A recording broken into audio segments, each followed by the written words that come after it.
Hello students, कैसे हैं आप सब। आई होप आप सब अच्छे होंगे। आईसीटी वर्चुअल क्लासरूम में आप सबका स्वागत है। मैं विकास। बच्चों क्लास 6 का हम मैथ्स कर रहे हैं और चैप्टर आपका सारे हो चुके हैं कवर। और हम रिवीजन में क्या कर रहे हैं कि हर एक चैप्टर से कुछ कुछ क्वेश्चंस हम यहाँ पे कर रहे हैं सॉल्व, ताकि आपकी कॉन्सेप्ट्स और आपकी सारी चीजें रिवाइज हो जाएं। तो बच्चों, काफी सारे क्वेश्चंस हम कर चुके हैं।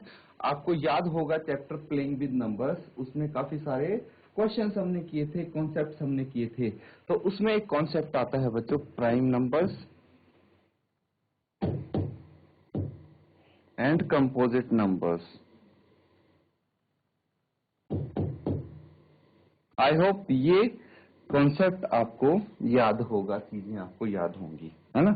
तो चलिए इसी आधार पे एक क्वेश्चन लिखिए, उसको आपको सॉल्व करना है।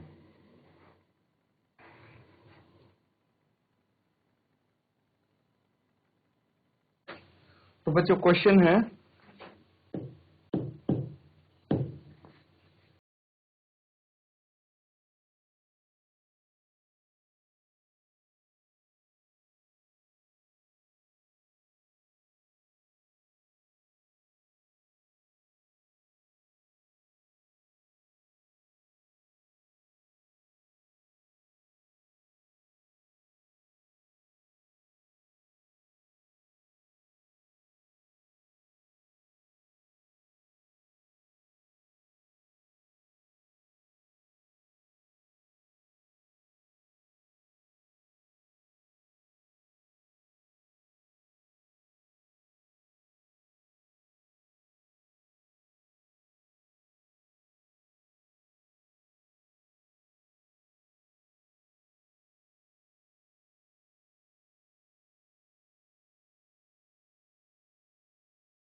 तो बच्चों क्वेश्चन है कि आपको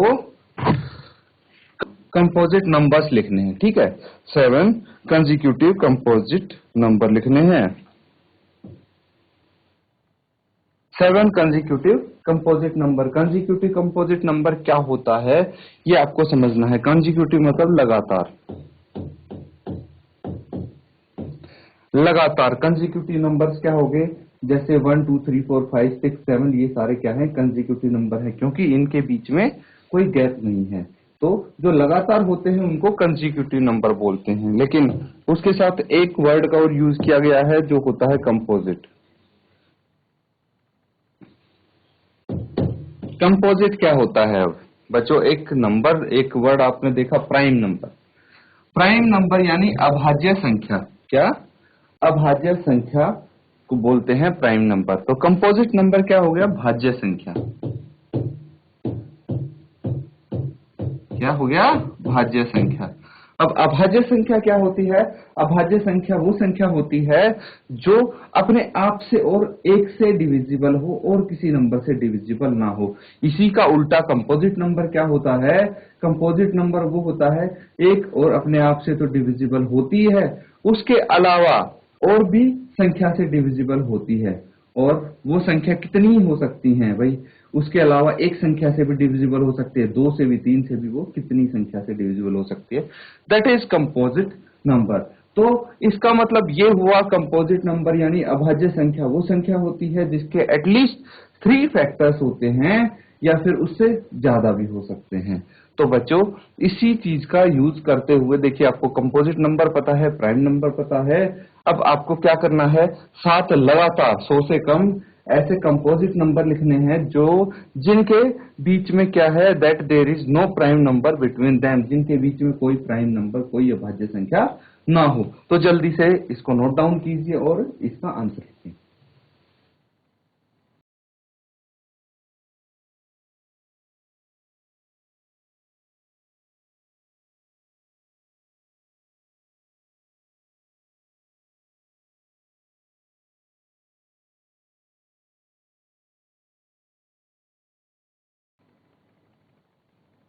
तो बच्चों आपने ये टेबल तो जरूर किया होगा, देखिए किस तरह से सॉल्व करेंगे अब वो देख रहे हैं, हम वो सीख रहे हैं।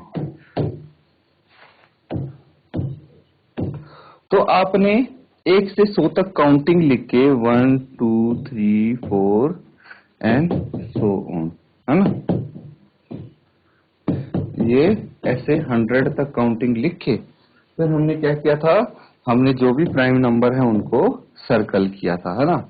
तो यहाँ पे आपने देखा होगा कि भाई जो आपका प्राइम नंबर है 89, 89 क्या है, एक प्राइम नंबर है, 89 है एक प्राइम नंबर। उसके बाद काफी सारे नंबर्स आते हैं जो कि कंपोजिट होते हैं, जैसे कि 90, 91, 92, 93, 94, 95, 96, 97 फिर से प्राइम नंबर आ जाता है। तो यहाँ पे अगर आप देखेंगे तो यहाँ पे एग्जैक्टली 7 नंबर्स बनते हैं जिनके बीच में कोई भी प्राइम नंबर नहीं है और ये कंपोजिट नंबर हैं। तो यहां से आपको पता लग सकता है कि भाई यही 7 नंबर हैं, है ना। इसको आप नोट डाउन कर लीजिए।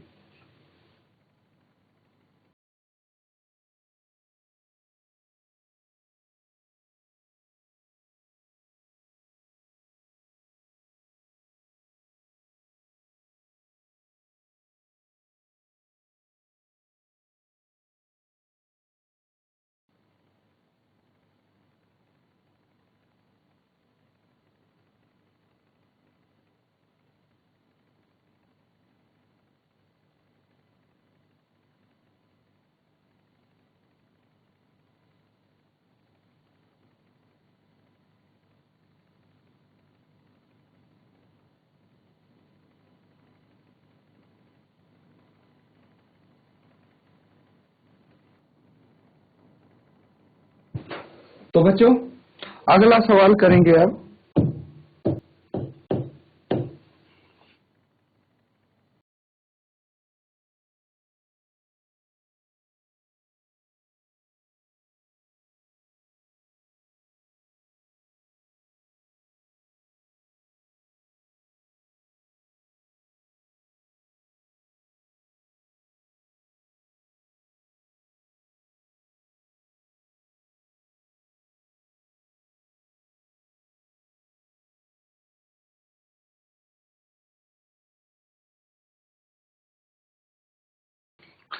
भाई फैक्टर्स तो सबको पता है क्या होते हैं, फैक्टर्स गुणनखंड को बोलते हैं।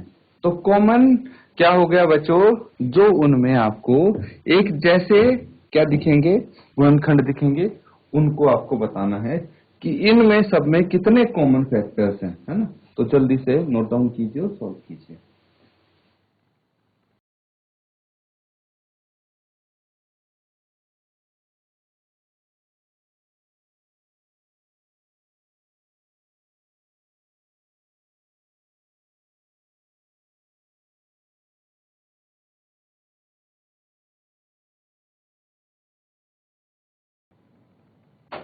तो बच्चों कैसे करेंगे इसको, क्वेश्चन को देखिए। आपको क्या चाहिए, आपको चाहिए फैक्टर्स, है ना, कॉमन यानी सार, सार गुणनखंड आप बोल सकते हैं इसको, सार गुणनखंड चाहिए हमें। तो देखिए हमें कॉमन फैक्टर यानी सार गुणनखंड चाहिए, कैसे मिलेंगे, वो यहां से आप क्या कर सकते हैं, सबसे पहले आपके पास 75 है, ठीक है। तो आप लिखेंगे फैक्टर्स ऑफ 75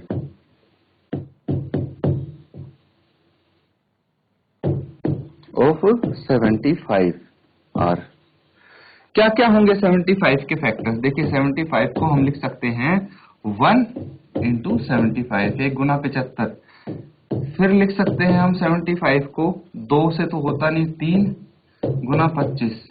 फिर लिख सकते हैं 75 को 5 गुना 15। फिर उसके बाद ये चीज रिपीट होने लग जाएगी, क्योंकि 75 को फिर हम लिख सकते हैं 15 गुना 5। बात तो एक ही है, यहाँ भी 5 और 15 फैक्टर है, यहाँ भी 5 और 15 फैक्टर है, तो हम सिर्फ यहीं तक करेंगे। तो यहाँ पे आप इसके फैक्टर्स लिख सकते हैं। अब कितने कितने फैक्टर्स, सबसे पहले तो 1 है, फिर 3 है, फिर 5 है, फिर 15 है, फिर 25 है, फिर 75 है। ये सब क्या है, इसके फैक्टर्स हैं बच्चों। अब इसी तरह से सारे जो आपको दिए गए हैं नंबर्स वो लिख लेंगे। फैक्टर्स ऑफ 60 आर, भाई 60 को किस किस से गुना करके कौन से नंबर को आपस में मल्टीप्लाई करके 60 आता है, वो इसके फैक्टर्स हो जाएंगे। या फिर फैक्टर्स होते क्या, बेसिकली जिन जिन नंबर से ये 75 पूरा पूरा डिवाइड हो सकता है उनको फैक्टर्स बोलते हैं। जैसे 60 के फैक्टर्स क्या हो सकते हैं बच्चों, देखिए 60 के फैक्टर्स होंगे 1, तो एक तो हर किसी का फैक्टर होता है, 60 भी होगा ही फैक्टर। उसके बाद 2 से ये डिविजिबल होता है ना, 2 से डिविजिबल होता है। तो एक तो हो गया 1 इंटू 60, फिर हो गया 2 इंटू 30, 2 गुना 30, फिर हो गया 3 गुना 20, फिर हो गया 4 गुना 15, फिर हो गया 5 गुना 12, ठीक है, फिर हो गया 6 गुना 10, है ना, और फिर उसके बाद 10 गुना 6 आ जाएगा। तो यहीं तक हम लिखेंगे। तो क्या हो जाएगा इसका फैक्टर, 1 2 3 4 5 6 10 12 15 20 30 एंड 60, ये सब 60 के फैक्टर हो गए, गुणनखंड हो गए बच्चों। इसी तरह से अब अगला आपको क्या दिया है, फैक्टर्स ऑफ 210 आपको बताने हैं।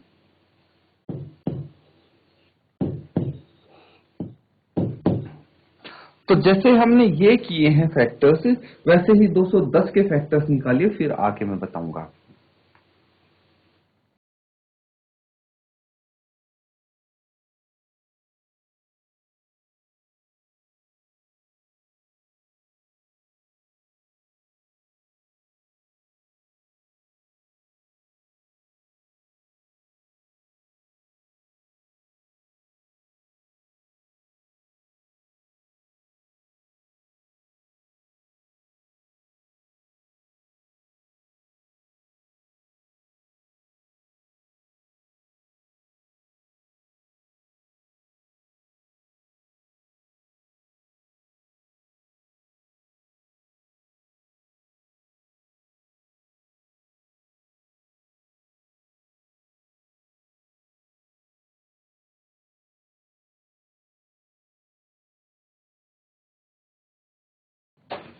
तो बच्चों इसमें क्या आएगा, देखिए अगर हम 210 की बात करें तो ये थोड़ा सा बड़ा नंबर है, ध्यान से करना पड़ेगा। तो 1 इंटू 210 तो ऑब्वियसली होगा ही होगा, क्या होगा, 1 इंटू 210 तो हो ही जाएगा।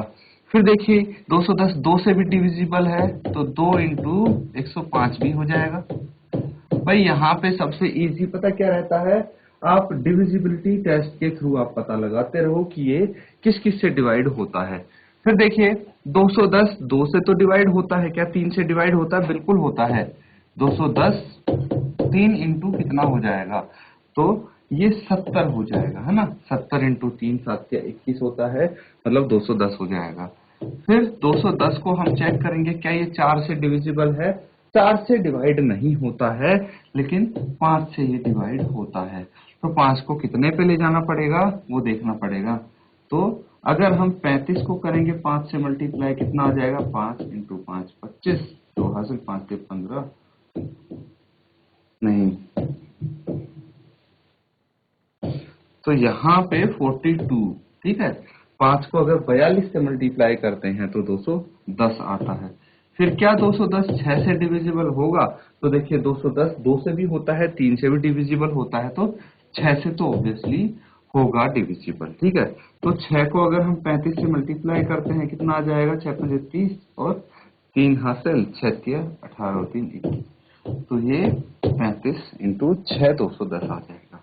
इसके बाद हम देखेंगे क्या ये 210 7 से डिविजिबल है, बिल्कुल है। तो 7 इंटू 30 कितना हो जाएगा, 210 हो जाएगा। फिर क्या ये 8 से डिविजिबल है, ना ही 8 से ना ही 9 से, लेकिन 10 से ये डिविजिबल होता है, तो ये कितना आ जाएगा, 10 इंटू 21 210 हो गया। फिर ना ही 11 से, 12 और 13 किसी से नहीं होता, लेकिन ये 14 से डिविजिबल होता है। तो 14 इंटू 15 क्या आ जाएगा, 210 आ जाएगा। तो यहाँ पे देख सकते हैं इतने सारे इसके फैक्टर्स आ जाते हैं। तो सब के सब फैक्टर्स आप यहाँ पे लिख देंगे। क्या क्या हैं, 1 2 3 5 6 7 10 12 10 14 15 21 30 35 42 फिर 70 105 और 210। कितने हो गए ये आप काउंट कर सकते हैं। 1 2 3 4 5 6 7 8 9 10 11 12 13 14 15 16 16 फैक्टर्स हो गए इसके भी, है ना। तो अब क्या करना है, अब यहां तक समझ में आ गया आपको। अब जो कॉमन है इनमें, उन फैक्टर्स को आप सबसे पहले तो सर्कल कर लेंगे, है ना। इन सब में जो जो फैक्टर्स कॉमन है वो देखिए, यहाँ पे एक तो सब में कॉमन होगा ही होगा, है ना, एक तो सब में कॉमन होगा। उसके बाद देखिए 3 मुझे कॉमन दिख रहा है सब में, इनमें 3 मुझे कॉमन दिख रहा है, जो सार्व मतलब सब में आता हो वो कॉमन हो जाता है। फिर 5 मुझे दिख रहा है सब में, है ना, 5 यहाँ पे सब में दिख रहा है। फिर 15 देखेंगे तो 15 भी सब में ही दिख रहा है मुझे, 15 सब में है।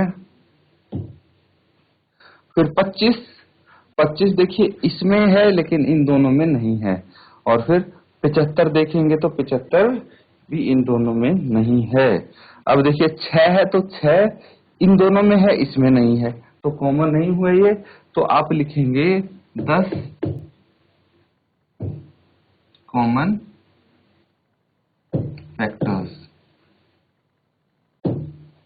आर 1 3 5 15। ये कॉमन फैक्टर्स हो गए। नोट डाउन कर लीजिए, इस तरह के ये क्वेश्चन आप कर सकते हैं।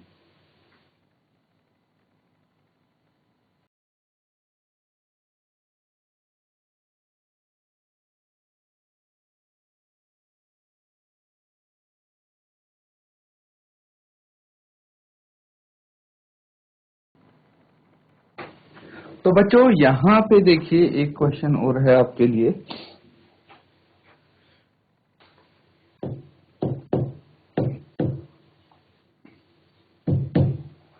राइट फर्स्ट 3 कॉमन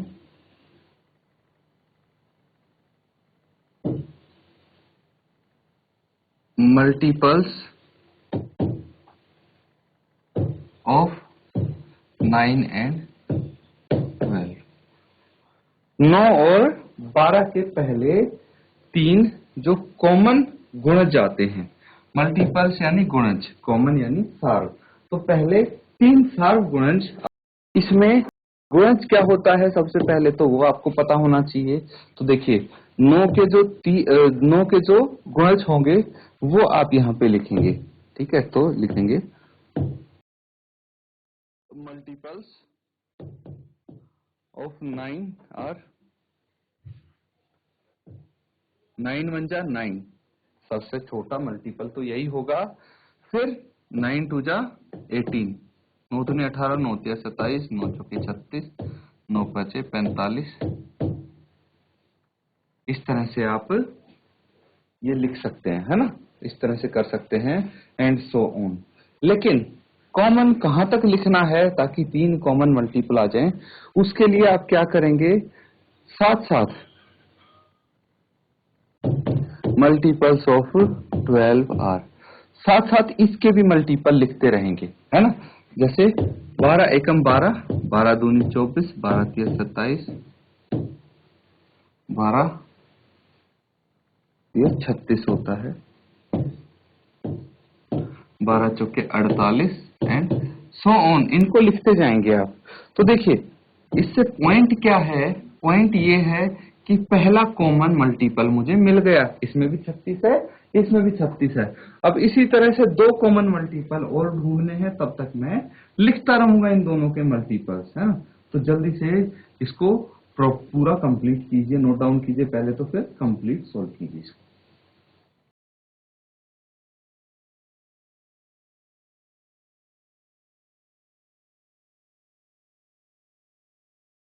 तो बच्चों आगे इसको कंप्लीट करेंगे हम, तो क्या आएगा, 9 पचे 45, 9 छिका 54, 9 सते 63, 9 अठे 72, 9 नवे 81,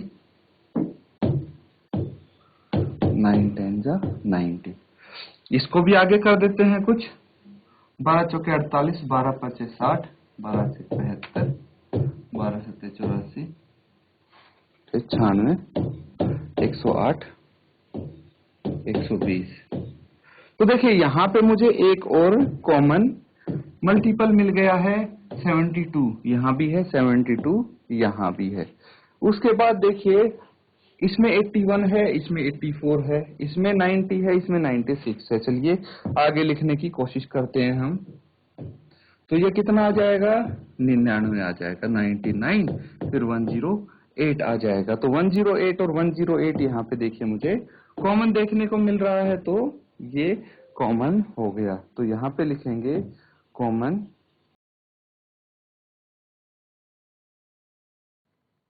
मल्टीपल्स आर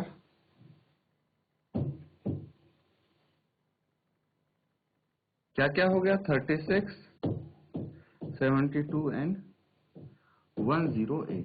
ये क्या हो गए, फर्स्ट 3 कॉमन मल्टीपल्स। तो इस तरह से अगर आपसे पूछा जाए कॉमन मल्टीपल लिखने को, तो भी आप इजीली कर सकते हैं बच्चों।